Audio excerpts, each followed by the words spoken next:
Imagine a world where the Nile and Euphrates weren't just sources of life, but vital arteries of great civilizations. Pyramids majestically rise on the horizon, their shining stones reflecting sunlight, as if the gods themselves were involved in their creation. In Babylon, the sound of water flows through astonishing multi-tiered structures. The statue of Zeus stands so grandly that its smile seems capable of giving life to time itself. This world was filled with mysteries, ambitions, and an endless thirst to leave a mark on history. The seven wonders of the world aren't just architectural feats. They're symbols of ambition, genius, and belief in the immortality of the human spirit. They seem to whisper, "Look at what we can achieve. You'll remember us forever." This list, surviving from the depths of time, became a unique symbol of humanity's indomitable will and its ability to overcome the impossible. But how did the idea of gathering exactly 7 wonders arise? The roots of this list trace back to antiquity, when philosophers, explorers, and scholars ruled the world. The concept of the 7 wonders, aimed at classifying and understanding the surrounding world, was first voiced by Herodotus, known as the father of history, and his followers, who described the greatest creations of their times. However, the final list was compiled a bit later, thanks to the work of Callimachus, the librarian of the Library of Alexandria. Why exactly 7? In ancient times, this number was considered sacred, symbolizing completeness and perfection. These wonders emerged during an era when civilizations reached unprecedented heights in architecture, engineering, and art. Egyptian pharaohs, Babylonian rulers, and Greek tyrants used their wealth to create buildings intended to last for centuries. But it's important to remember, they were built not just for beauty. The pyramids embodied divine grandeur worshipped by millions. The world around them was vastly different from today. Picture caravans crossing endless desert sands to deliver precious materials for construction, and sailors conquering turbulent waters. This part of history shows how far humanity can go, driven by dreams and a quest for immortal glory. The 7 wonders of the world serve as a bridge between the past and the present. They tell stories of achievements from that time and remind us that dreams can transcend centuries. Now, let's embark on a journey through time to learn how each of these magnificent structures was created, who built them, and how they changed the world.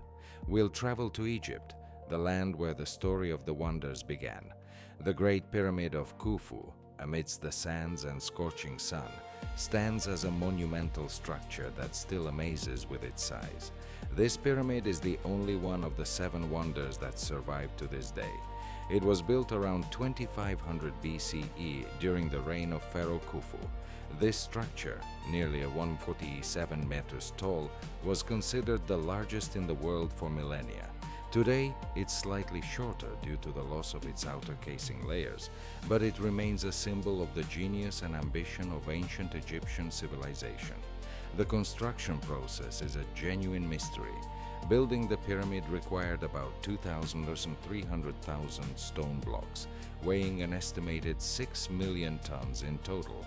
Each block, depending on its size, weighed between 2.5 and 80 tons. But how did the ancient Egyptians move such massive stones? Scholars believe they used sledges gliding over wet sand to reduce friction. Recent findings showed that Egyptians created special channels and platforms to deliver stone blocks directly to the construction site. Once, the pyramids shone like a dazzling lighthouse in the desert. This casing, unfortunately, has almost entirely vanished, but it once made the pyramid truly unforgettable. The technology behind the pyramid's construction remains a topic of debate. Some suggest they raised the blocks using straight ramps that extended as the pyramid grew, while others believe spiral ramps or complex lever systems were employed. Regardless of the method, it was an engineering marvel that still inspires awe today. However, the pyramid was more than just an engineering project. It held deep spiritual significance. Pharaoh Khufu considered himself a divine mediator between earth and sky, and the pyramid was his eternal dwelling. The central burial chamber, carved from granite, lay deep within the pyramid, protected by a complex system of passages and massive stone plugs meant to safeguard the burial from robbers. The Egyptian workers who built this monumental structure were provided with everything they needed for hard labor. Recent excavations revealed that many workers were skilled craftsmen rather than slaves, as was long believed. When it comes to constructing the Great Pyramid of Khufu, one can't help but wonder, how did the ancient Egyptians, without modern technology, manage to erect such a grand structure? The answer lies in their remarkable technological advancements that were ahead of their time. First of all, the precision in designing the pyramid is astounding.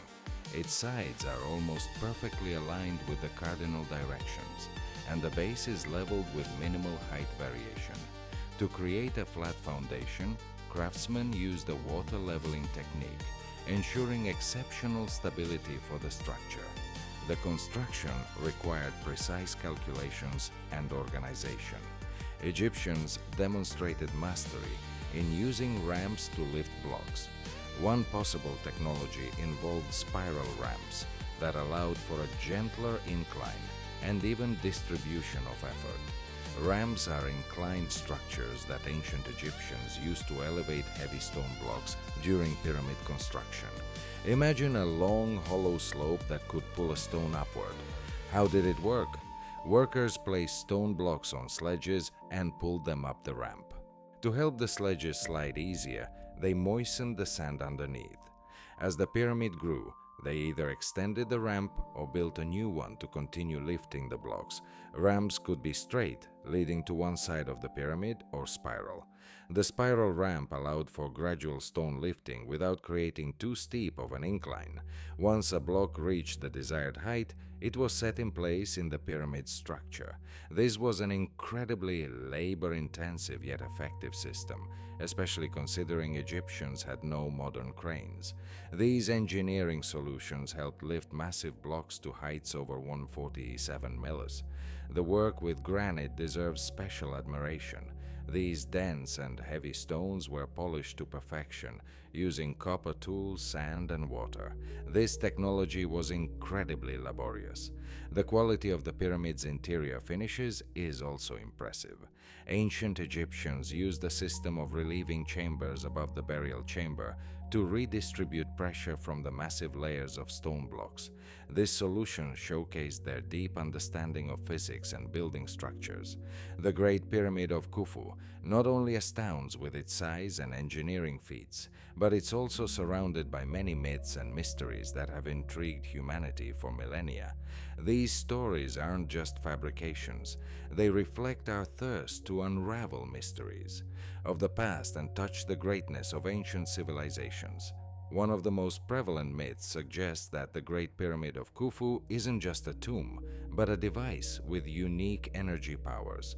Some supporters of this theory propose that the pyramid may have been used for energy production, and its shape and orientation to cardinal points hold significant importance.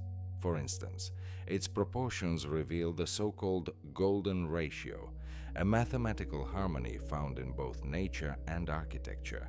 These coincidences spark hypotheses that ancient Egyptians might have possessed knowledge we've lost.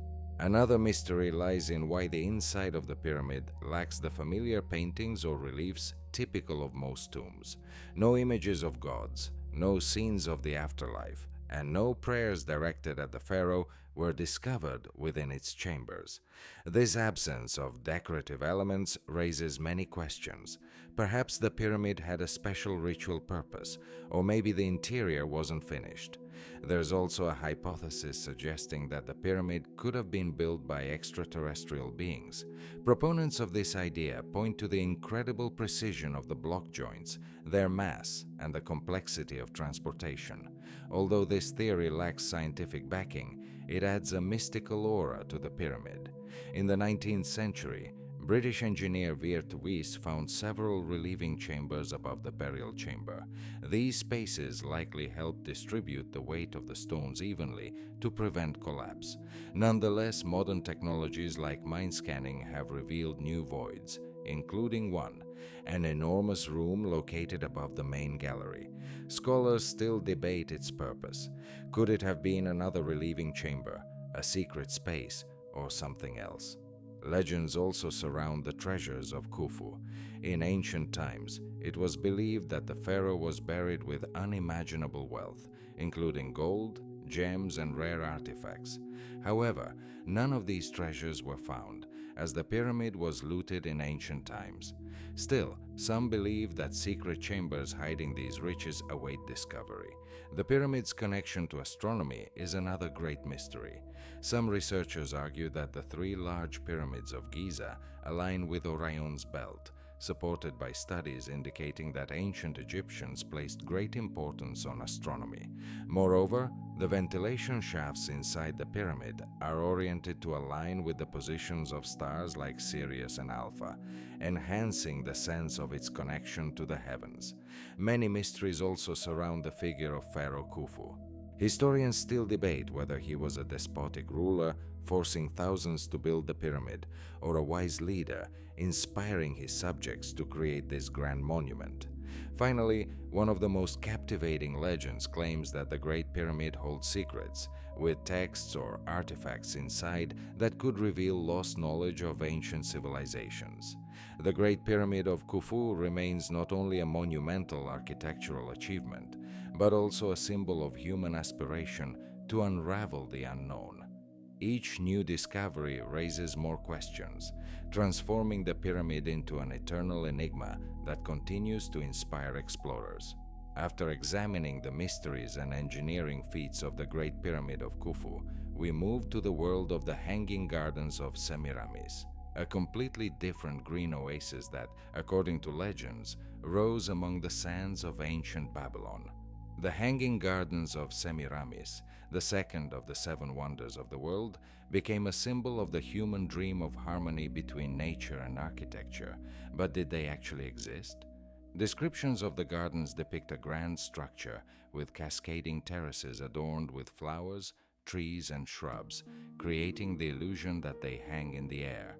According to legends, the gardens were built by King Nebuchadnezzar II in the 6th century BCE, not only to beautify the palace, but also to symbolize the king's power over nature. However, the first doubt arises from the absence of mentions of the gardens in texts from Nebuchadnezzar's time.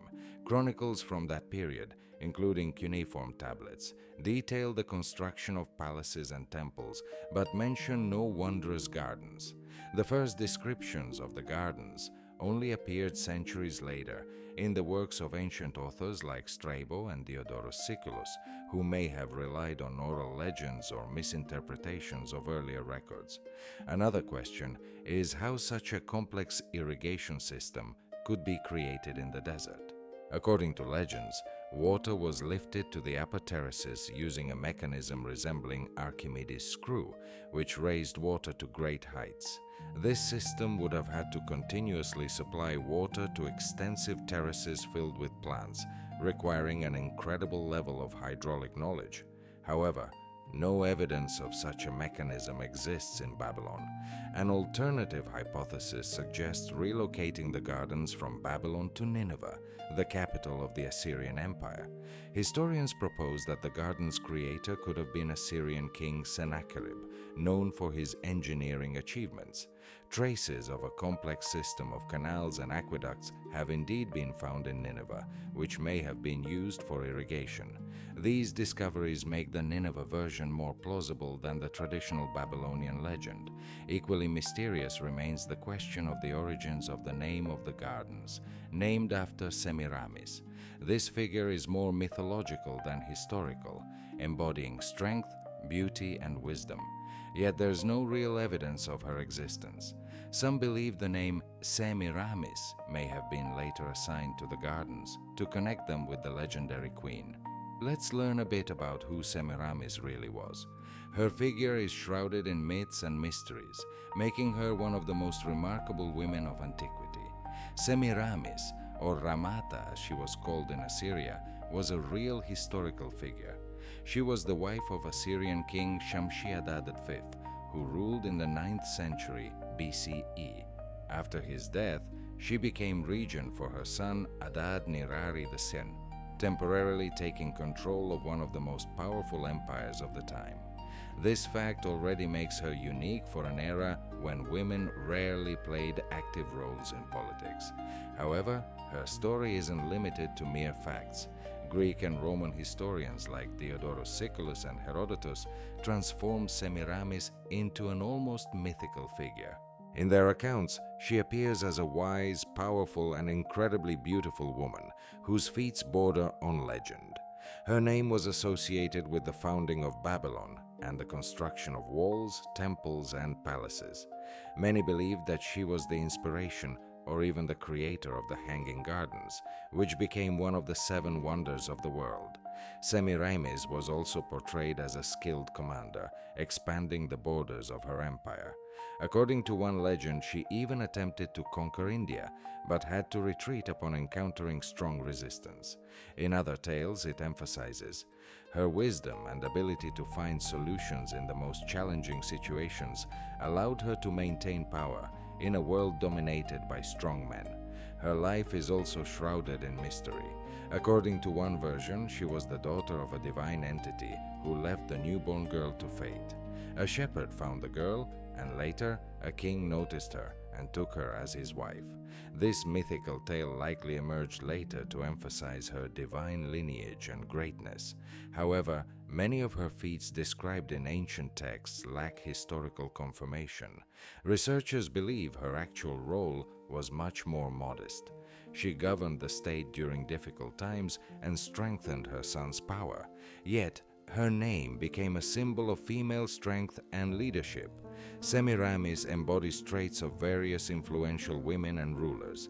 She remains a legend, representing beauty, wisdom, and power. Although her achievements were embellished, she continues to inspire, demonstrating how myth can surpass reality. What could the famous Garden of Semiramis have looked like if it truly existed?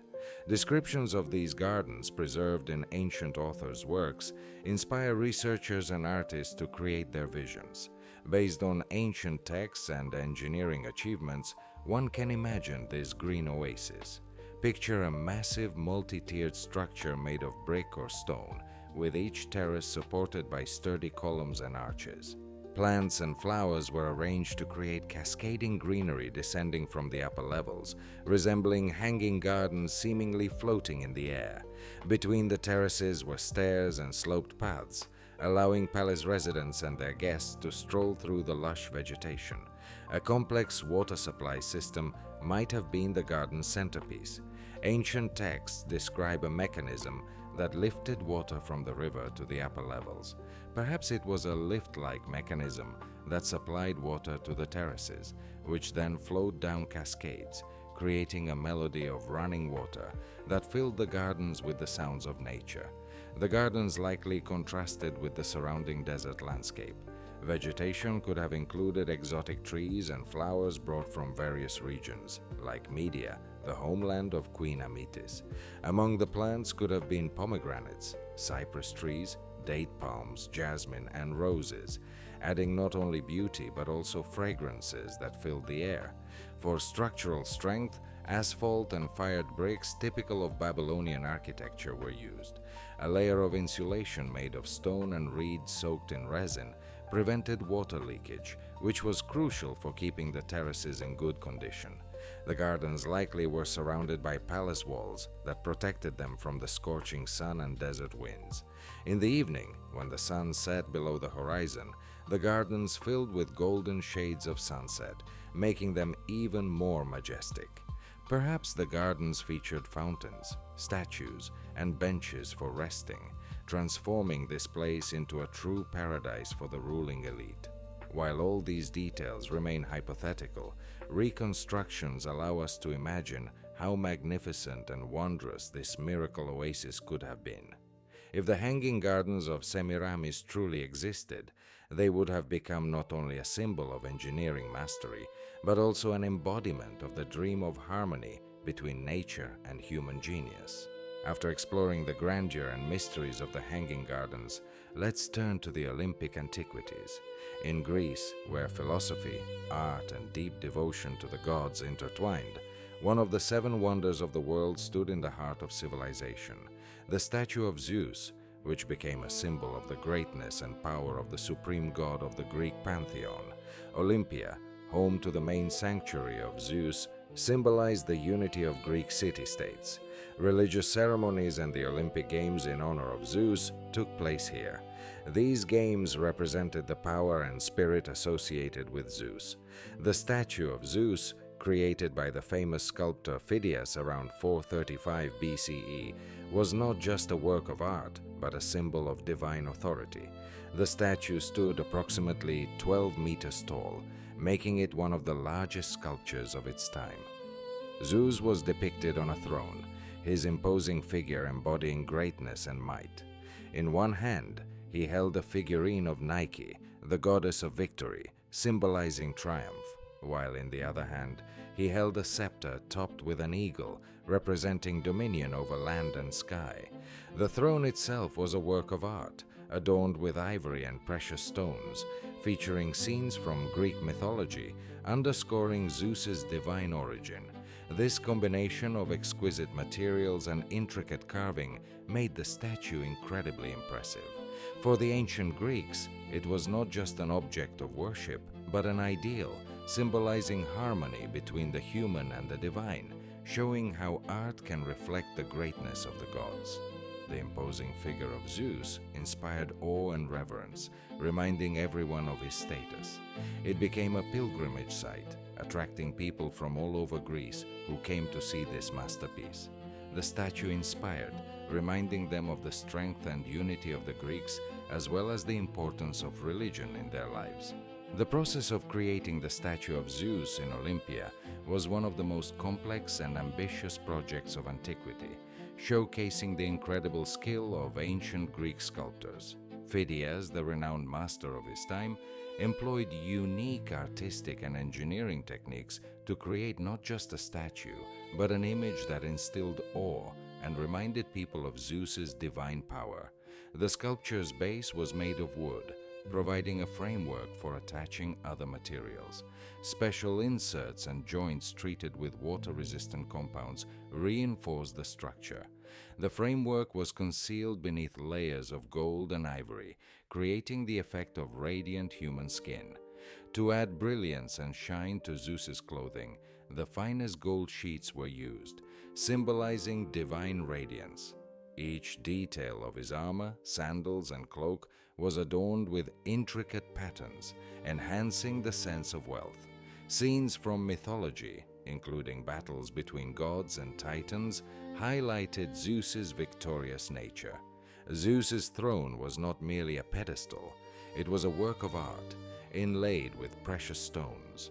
On the backrest and armrests of the throne, Phidias created carved images of mythological figures, linking Zeus to his role as the supreme god. Every detail of the statue emphasized its grandeur, and the figurine of Nike in the god's hand appeared so delicate and skillfully crafted that it was considered a separate masterpiece. Zeus held a scepter in his other hand, adorned with emeralds, while the light streaming through the windows was meticulously planned to illuminate his figure, making him appear radiant and almost alive. The effect was enhanced by the reflections of light from the gold and ivory surfaces, creating a stunning atmosphere in Phidias's workshop in Olympia, where the statue was crafted. This place was equipped with the most modern tools of its time, and the best craftsmen specializing in metal, ivory, and wood worked here. Remnants of molds and tools found in the workshop testified to the complexity and precision of the statue's creation process. Tragically, the fate of the statue of Zeus ended in mystery, and its disappearance remains an enigma that researchers continue to explore. This masterpiece of ancient art was created to honor the supreme god of the ancient Greeks. It survived centuries of admiration, but eventually disappeared, leaving only memories and legends. For many centuries, the statue adorned the temple at Olympia, attracting pilgrims from all over Greece and other Mediterranean regions. It wasn't just an object of worship. It symbolized cultural greatness. However, with the decline of the Olympic Games and the ban on pagan rituals in 394 CE by Emperor Theodosius I, the Temple of Zeus lost its significance. Over time, its structures began to crumble, leaving the statue unprotected. The fate of the statue itself remains a topic of debate. Some believe it was moved to Constantinople in the 5th century CE, where it was supposedly placed in the palace to continue inspiring people with its beauty and grandeur. However, in 475 CE, a major fire swept through Constantinople, destroying numerous buildings and treasures, possibly including the statue of Zeus. This fire is considered one of the likely reasons for its disappearance. Other researchers think the statue might have remained in Olympia, destroyed by natural disasters like earthquakes that repeatedly struck the area, damaging the Temple of Zeus and surrounding structures. If the statue truly stayed at its original location, it could have been damaged or destroyed under the temple's ruins. There's also a theory that the statue might have been destroyed by Christian fanatics eager to eliminate symbols of pagan religion. The gold and ivory used in its creation could have been dismantled and reused, contributing to its disappearance. Archaeological finds in Phidias's workshop, where the statue was made, allow us to reconstruct some details of its appearance and manufacturing techniques. However, no physical fragments of the statue have ever been found, making it one of the greatest losses to cultural heritage. Today, we can only see the ruins of the Temple of Zeus in Olympia, which once housed this majestic sculpture. Nevertheless, its memory endures through ancient texts, descriptions by ancient travelers, and reconstructions by modern artists. The disappearance of the statue symbolizes how even the greatest works of art can be lost to time, leaving only memories and inspiration for future generations. After the grandeur of the statue of Zeus, we move to Asia Minor, to ancient Ephesus, to discover another wonder of the world, the Temple of Artemis. This magnificent temple, dedicated to the goddess of nature, hunting, and fertility, became not only a religious site, but also a manifestation of artistic and engineering excellence, as well as a center of cultural and economic life in the ancient world. The Temple of Artemis was considered a wonder primarily due to its scale and grandeur. Built in the 6th century BCE, it became the largest temple of its time, significantly surpassing even the famous Parthenon in Athens. The building was enormous. The temple stretched over 115 meters long, about 50 meters wide, and its columns reached 20 meters in height. It was supported by 127 columns arranged in several rows, creating the impression of a grand forest of marble. These columns not only served as supports but also symbolized harmony between nature and human art. However, it wasn't just its size that made the Temple of Artemis special. Its significance to Ephesus and the entire Greek world was immense. Artemis was one of the most revered goddesses in the Greek pantheon, embodying fertility, women's protection, and harmony with nature. Ephesus was considered her sacred city, and the temple was the place where the goddess manifested her power and grace. The city's inhabitants believed that Artemis protected them, and the temple became a pilgrimage site for people from all over Greece and other regions who came to offer gifts and pay homage to the goddess. The Temple of Artemis was not just a religious center, but also a cultural symbol. Its construction and upkeep demonstrated the wealth and power of the city. Artisans and travelers flocked here, bringing their goods, ideas, and customs, making the temple a hub that connected various cultures and regions, reinforcing Ephesus's role as an international center. The temple's unique location also highlighted its importance. It was built on marshy land. This choice was deliberate. symbolizing Artemis's connection to nature and her authority over land and water. The marsh was believed to protect the temple from destructive earthquakes, affirming the mythological sanctity of this place. The Temple of Artemis in Ephesus was not only grand in scale, but also stunning in beauty and elegance of architectural design. Its builders and sculptors employed innovative methods and exquisite materials to create a temple that became a symbol of perfection in ancient Greek architecture. The temple was dedicated to Artemis, one of the most cherished goddesses in the Greek pantheon, representing nature, hunting, fertility, and women's protection. Artemis was the goddess to whom people turned for help in childbirth and the protection of young girls, with her connection to nature emphasized by her image as a huntress surrounded by wild animals. In Ephesus, she was especially venerated as the goddess of fertility and the city's protector, linking her to the abundance and prosperity of the region. These aspects of her cult were reflected in the temple's architecture and decor. The temple was built in the Ionic style, known for its elegance and proportions. Its massive columns, about 20 meters tall, not only supported the roof but also created a sense of lightness and harmony. There were 127 columns in total, each adorned with carvings depicting mythological scenes, patterns, and symbols associated with Artemis. Some of the columns were so exquisitely decorated that they were considered works of art in their own right. The main structure of the temple was made from marble, giving it a unique radiance. Precious materials like gold and ivory were used in some elements of the temple, highlighting the wealth and grandeur of Ephesus. Painted panels adorned the walls and porticos, depicting mythological scenes related to Artemis, hunting, and nature. These reliefs not only decorated the temple, but also told stories familiar to every visitor. The centerpiece of the temple was the statue of Artemis, a true masterpiece. Made of gold and ivory, her clothing was adorned with images of animals and symbols of fertility, such as bees and deer, emphasizing her connection to nature and role as the protector of all living things. Descriptions claim that the statue had a solemn and majestic appearance, captivating everyone who entered the temple. The temple's uniqueness was further enhanced by its roof, covered with terracotta tiles, and the sculptural elements located at its edges and peak. These sculptures depicted mythical creatures and symbols associated with Artemis, adding to the temple's grandeur, more decorative richness. The site for the temple was chosen carefully to blend harmoniously with the surrounding landscape. The temple rose on a massive marble base, protecting it from the moisture of the marshy ground. This base was also adorned with carvings, symbolizing the transition from the earthly to the sacred territory dedicated to the goddess. The interior space of the temple was arranged to direct visitors' gazes towards the statue of Artemis.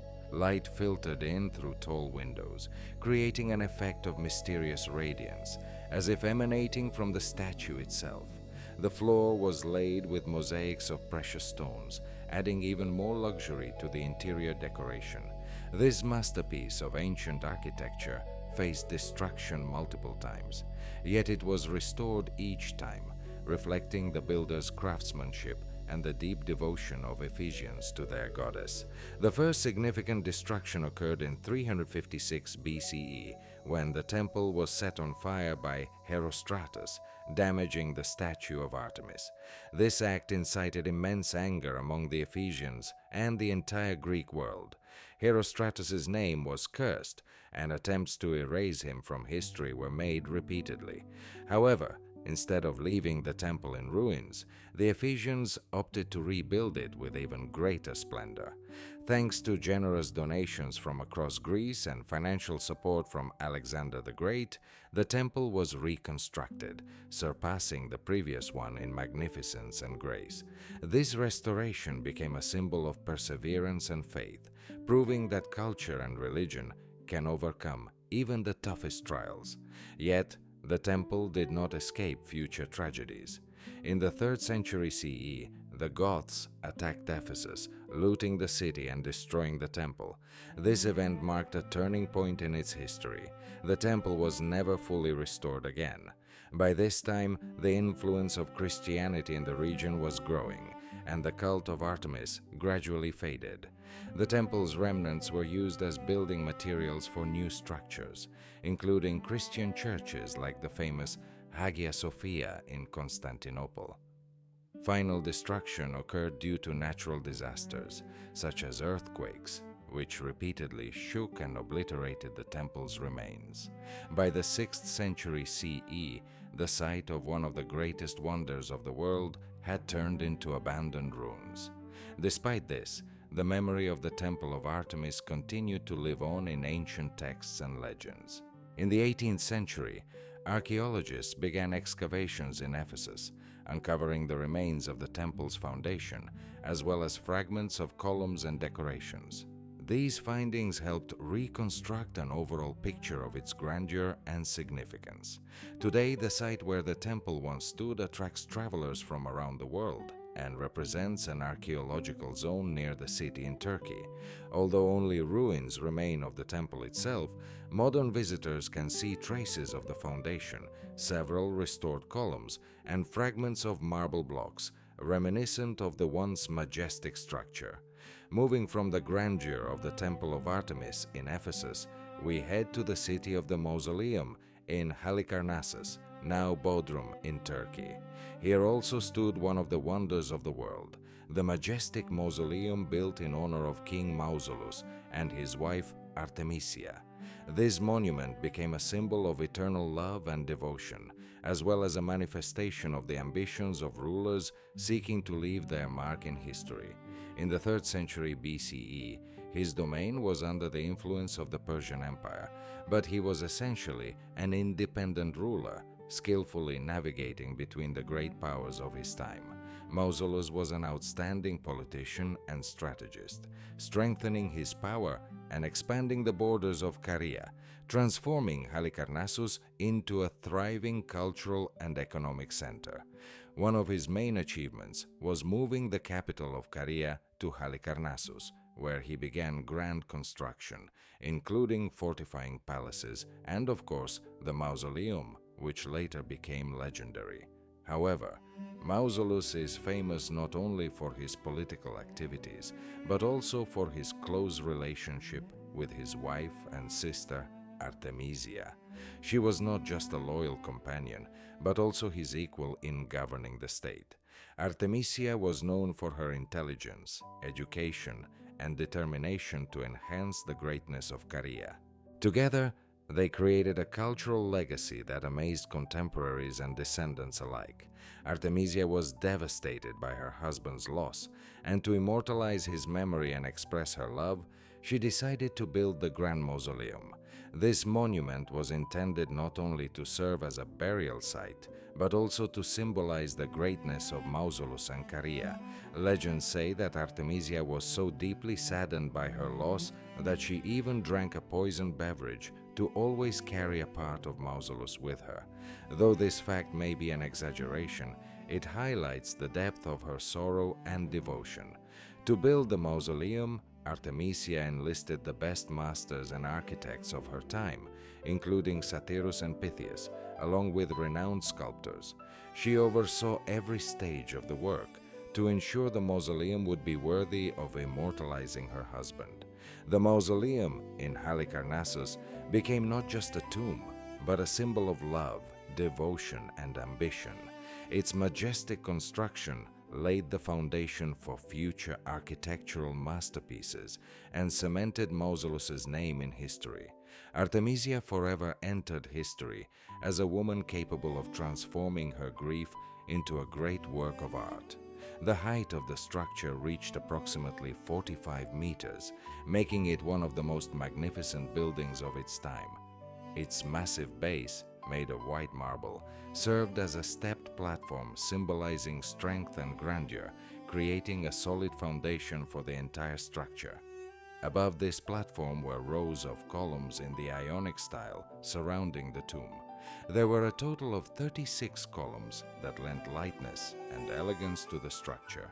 Between them were decorative panels with bas-reliefs depicting mythological scenes and great deeds, emphasizing the concept of Mausolus's divine grandeur.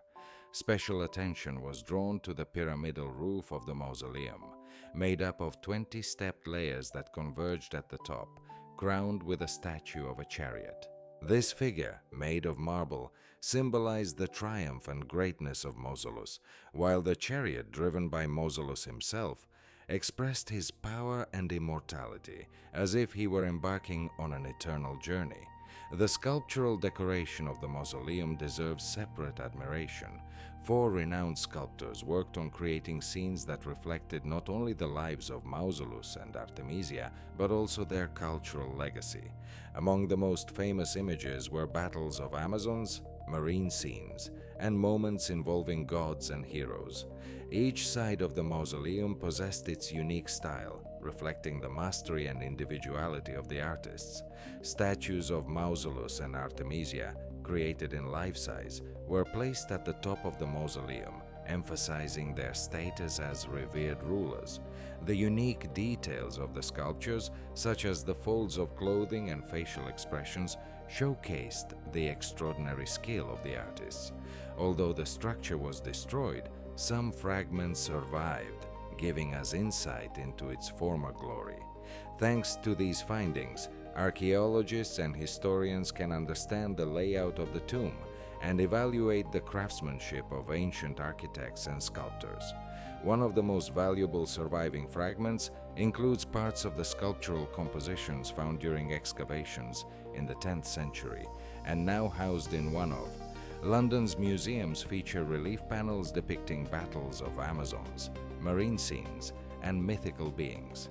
These details showcase the artistic mastery of their time, revealing the cultural context of the mausoleum's creation. They represent the power and might of King Mausolus and his entourage, while emphasizing the significance of war and heroism themes during that era. Fragments of columns and architectural elements with traces of painting and carving hold special importance. They confirm that the mausoleum combined several styles: Greek, Carian, and Persian. For instance, the preserved capitals of the Ionic order testified to classical Greek architectural influence, while some decorative motifs indicate Persian impact.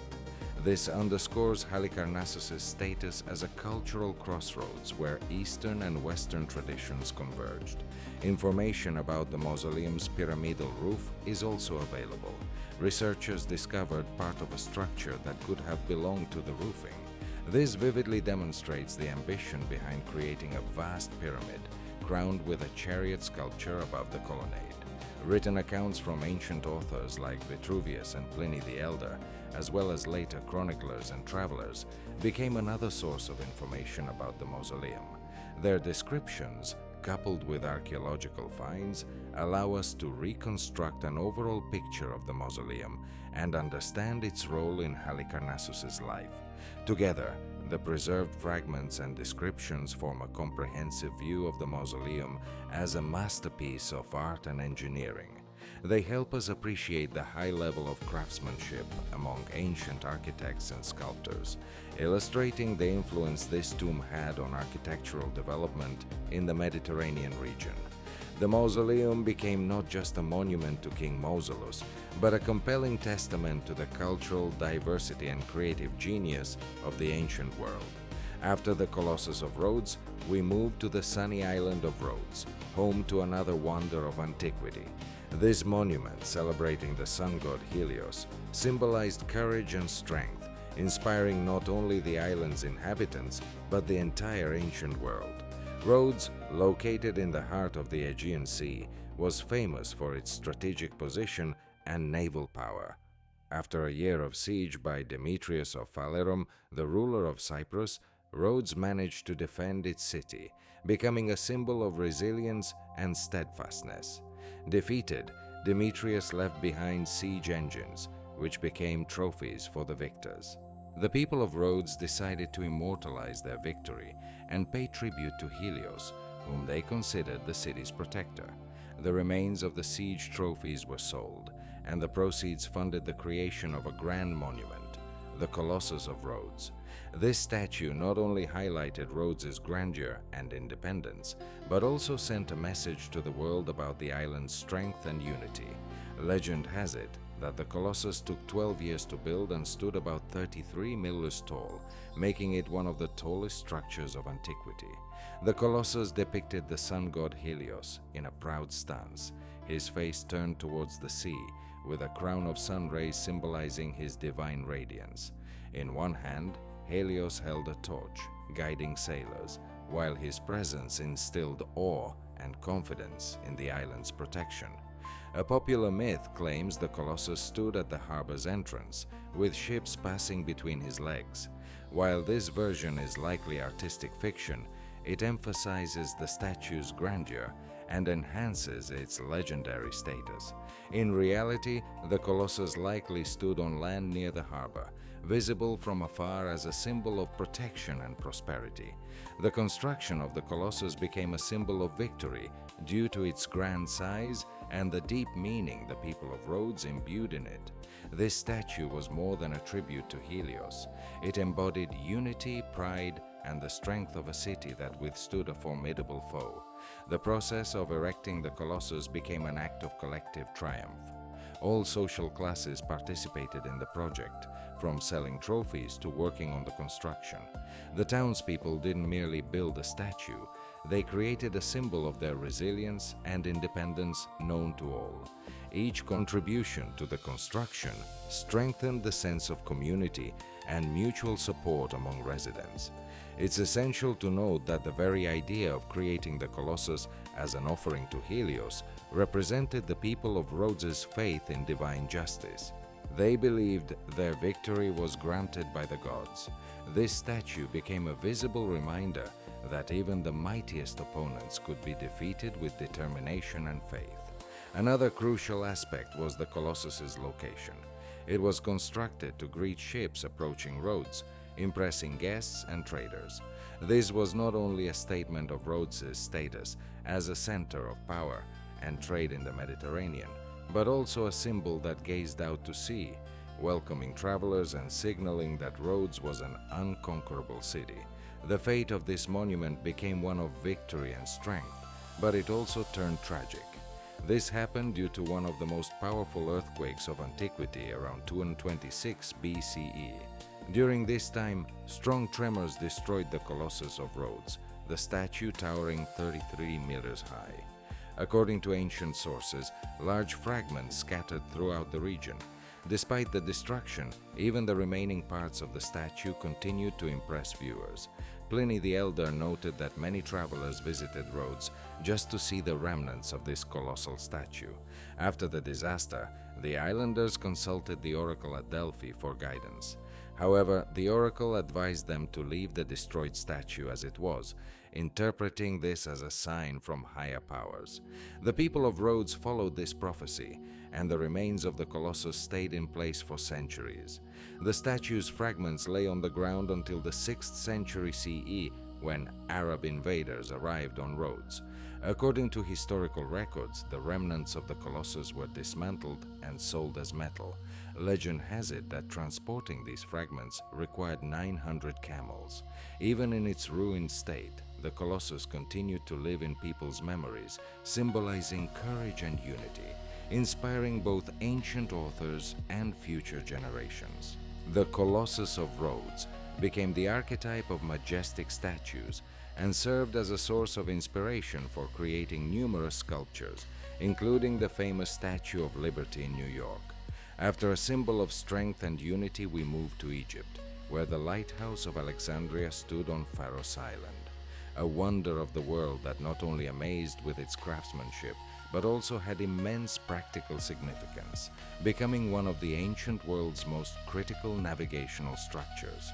The Lighthouse of Alexandria was constructed around the 1st century BCE during the reign of Ptolemy II Philadelphus, one of the Mediterranean's largest trading and cultural centers. The city, founded by Alexander the Great, quickly evolved into an essential hub of international trade, and its harbor, protected by the island. Photos welcomed ships from all over the known world.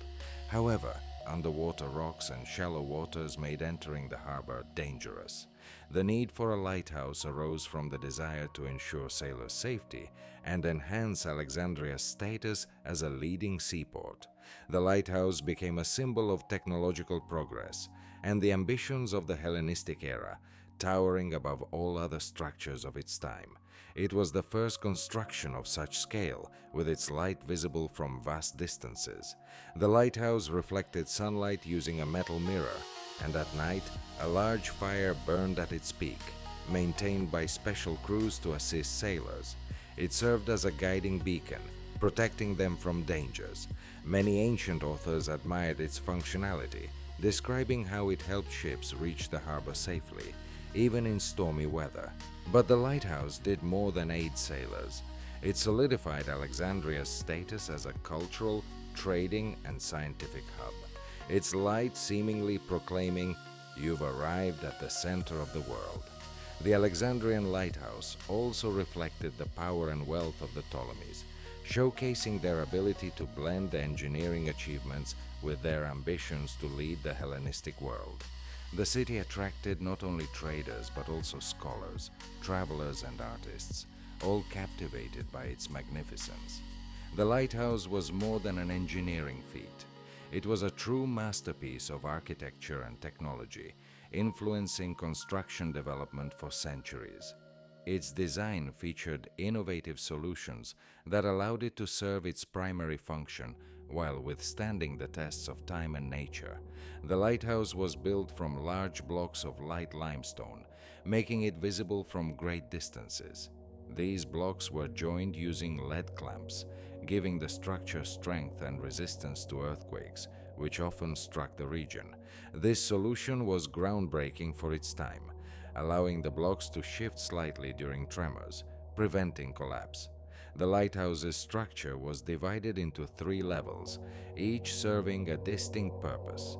The lower section formed a massive square base, ensuring the entire construction's stability. The middle level was octagonal, reducing wind resistance and promoting even weight distribution, while the upper level featured a cylindrical tower topped with a platform that held the fire. This 3-tiered design not only added visual elegance, but also guaranteed its stability through the ages. One of its most remarkable technological features was the mechanism using a mirror to reflect sunlight. The polished metal surface directed light beams over vast distances, significantly improving visibility during the day. At night, a large bonfire blazed at the top, its light further amplified by the mirror. This was one of the earliest examples of reflective technology in architecture. The lighthouse's durability stemmed not only from the quality of materials and thoughtful design, but also from its symbolic significance to the Ptolemies. It was a functional structure and a symbol of their power and craftsmanship, built with the best technologies and resources of the time. However, even this could not fully shield the lighthouse from nature's destructive forces. The Alexandrian lighthouse stood for several centuries, remaining a navigational marker and cultural emblem. Yet a series of strong earthquakes, particularly in 956, 1303, and 1325, inflicted irreparable damage. Its ruins were used to construct a fortress that still stands today. The Alexandrian lighthouse, towering over Phoros Island, significantly influenced the development of lighthouses as navigational structures. Its innovative design and scale set standards for lighthouse construction in later eras, making it a wonder of the ancient world and a model for future engineering feats. Above all, the Alexandrian lighthouse established the concept of a lighthouse as a multifunctional building. It served as both a navigational aid for sailors and a symbol of authority, strength, and cultural grandeur. This idea of merging practical utility with aesthetics and symbolism resonated in subsequent lighthouses. Even centuries later, Lighthouses illuminated paths while becoming architectural landmarks, underscoring the status of port cities. The Alexandrian lighthouse particularly impacted technological aspects. Its multi-level structure, featuring a massive foundation, ensured stability against winds and earthquakes while facilitating fire maintenance. This became a prototype for many lighthouses built along the coasts of Europe and Asia. The technology of using mirrors to reflect light likely lagged behind modern efficiency, but the principle of directed light laid the groundwork for advancements in optics for navigation. Modern lighthouses utilize Fresnel lenses and complex optical systems, but their concept traces back to the Alexandrian lighthouse, which first demonstrated how light reflection could greatly enhance visibility for sailors. The lighthouse, like a beacon in the night, inherited from the ancient Phoros lighthouse, became not just a life-saving marker, but also a symbol of hope, overcoming dangers, and returning home. Many contemporary lighthouses drew inspiration from the legend of the Alexandrian lighthouse, including famous structures like the Tower of Hercules in Spain and the Statue of Liberty in New York, which also functions as a lighthouse while symbolizing grandeur and freedom. Now, let's discuss the fate of the seven wonders of the world. The reasons for the loss of most of them are diverse and complex. Both natural disasters and human negligence played a role. Picture these magnificent structures built with technologies that could have shielded them from destruction. Architects and builders reached incredible heights of skill, using stone, wood, and marble. Yet even the most durable materials fell to nature's ravaging forces. For instance, the mausoleum at Halicarnassus survived for several centuries before earthquakes destroyed it. The Colossus of Rhodes also succumbed to the elements. Human activity caused many losses as well. The Alexandrian lighthouse, proudly towering above the Mediterranean, was partially destroyed by nature before being dismantled by people who repurposed its stones for construction. Similar fates befell other wonders. Some were destroyed in wars, others repurposed, while some simply faded into obscurity. Perhaps the most tragic loss was the Library of Alexandria. Although it's not part of the Seven Wonders, it symbolizes the same deep loss felt for the Colossus of Rhodes or the Temple of Artemis in Ephesus, which was destroyed by fire. Over time, wonders either vanished or lost their influence. The Egyptian pyramids endured due to their massive size and technologies ahead of their time. The others, more delicate structures, proved vulnerable, designed not for eternity, but to leave a mark in history. We still remember them as symbols of human ambition, genius, and the pursuit of beauty. The fate of these wonders reminds us that even the greatest achievements are temporary, but their memory can live on forever if preserved and passed down. Modern attempts to restore and create. Analogues of the seven wonders of the world reflect a desire to honor ancient masterpieces while inspiring the creation of something new. Although the originals are lost, except for the pyramids at Giza, their grandeur continues to motivate architects, artists, and engineers globally. Today, humanity strives to recreate these wonders and preserve their memory. Some attempts focus on literal restoration. For instance, in Turkey, archaeologists and architects are working at the site of the Temple of Artemis in Ephesus. While the temple exists only as scattered columns and ruins, its reconstruction poses not just a technical challenge, but also a cultural project aimed at restoring its former glory. Fully restoring the temple might be unlikely, but modern technology allows the creation of detailed 3D models that capture its elegance. Another example includes efforts to revive ancient wonders. Historical proposals have suggested building a new gigantic statue symbolizing engineering achievements. Some architects dream of reconstructing the Lighthouse of Alexandria to once again symbolize maritime navigation and human craftsmanship. In Egypt, There's even been discussion about creating a modern lighthouse inspired by the original design but utilizing the latest technologies. Beyond direct restoration, we see the emergence of new wonders that pay tribute to the ancients. For example, Dubai's architectural ambitions echo civilizations that sought to achieve the impossible. The majestic Burj Khalifa, towering and impressive, stands over the city, showcasing the power of modern technology. The harmony of nature and art is reflected in the vertical gardens of Singapore and the famous rooftop garden in Milan. These contemporary gardens illustrate how ancient dreams of paradise on earth resonate with our era. The fate of the Seven Wonders reminds us that human inspiration is eternal. We can't bring back the past, but new projects serve not only as tributes, but also as reminders that human dreams, like history itself, continue.